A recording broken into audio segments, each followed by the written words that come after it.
Ladies and gentlemen, welcome back to the channel. Thank you so much for clicking on this video. If you can solve this puzzle, you are at least a 2000 plus rated player.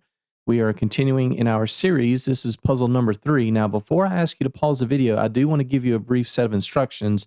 For this one is tricky. It's pretty tough, obviously, because I chose to put it in the 2000 and above category. And it's tricky for a couple of reasons. Number one, the first move is hard to find. But if you do find the first correct move for white, Black actually has two different decisions. So to fully solve this, you need to figure out what to do for white based on both of those decisions for black. So it is white to play. See if you can find the correct first move and both of the correct continuations based on how black responds. Pause the video now. As always, I want these puzzle videos to be educational and instructive. Otherwise, you could solve 12,003 puzzles on your own. So this is actually from a game played in 1837 between my great-great-great-great-grandfather and his taxi driver. Yep, so we are continuing with our recent theme of forcing moves. This puzzle is going to feature 2 on our list. Number 2, checkmate threats, and number 7, pawn promotion threat. So it's white to play. This is winning for white. So obviously white could promote to a queen, but black has their own checkmate threats, right? So black would be threatening rook e1 checkmate. So how does white deal with the pawn promotion and this mate threat at the same time? Well, if the king tries to run away, king c1, well, black has a whole list of ways that they can draw this game. I'll give you one example line. Black could go ahead and promote to a queen. White has to take that, and now we have rook c2 check. It does not matter which way the king goes. Let's say the king goes to d1. Well, we hit him with a fork. White has to give up their queen, takes, king takes rook, and both sides promote. And this is a dead draw. There are no skewers or anything like that.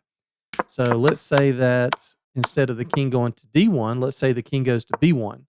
Well, now we play this very, very critical move, the only move for black, e2. So the queen is being hit, and now the white queen has to stay around this area. If she leaves that pawn, say something like queen f4 to hold on to their pawn, ouch, that is going to be checkmate after the queen throws herself in front, so that doesn't work.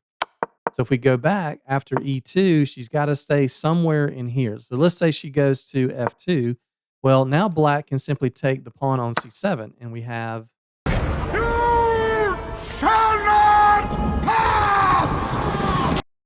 Yeah, exactly. So the king can never come over here to help out with these two pawns, and white will never be able to make progress. So if the even if the queen gives a bunch of checks, say there's a check on e3, the king can literally go to any square. The king can go back to f8, and you might think, oh, well, what about queen to f4? Isn't that a problem? Nope. So first of all, obviously we can just block with the rook, but we don't even need to do that. We can laugh in their face. We can play king to g8. Take our rook. You've left this pawn. We're going to promote.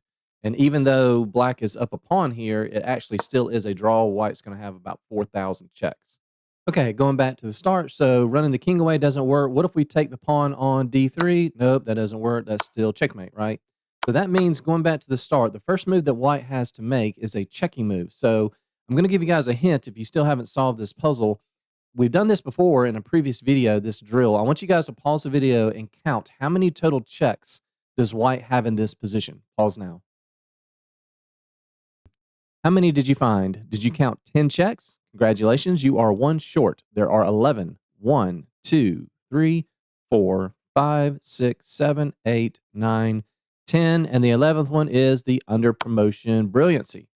Okay, so here's where it gets tricky. So the solution, the first solution is what happens if black goes to the d file? So if the king goes to d8, well, now that's a big problem because now we can take this pawn on d3 with check. So we take, check, say the king takes the knight, and now we can take the rook with either the king or the queen. It doesn't matter. So we take it with the king, and then we're just going to mop up these pawns, and of course, that's game over. Okay, so that's the first solution. But what if we go back, instead of going to d8, what if the king goes to e8 after the under promotion? Well, the second solution is we're going to give a check on g6, and if the king goes back to d8, well, we're right back to taking this pawn with check. So now that forces the king to go to f8. We're going to play queen to f6 check. If he goes back to e8, that's mate on e7. So the king has to go to g8. We're going to give a check with the knight. king h7, check with the queen, king in the corner, and that's mate on g8. So hopefully you guys were able to find both of those solutions. This is a really cool in-game study, I thought. So hope you guys enjoyed that, and let me know in the comments if you were able to solve both solutions. Hey, thanks for watching. If you think these videos are helpful and you would like me to continue posting them, please consider liking and subscribing. Thanks so much, guys, and we'll see you on the next one.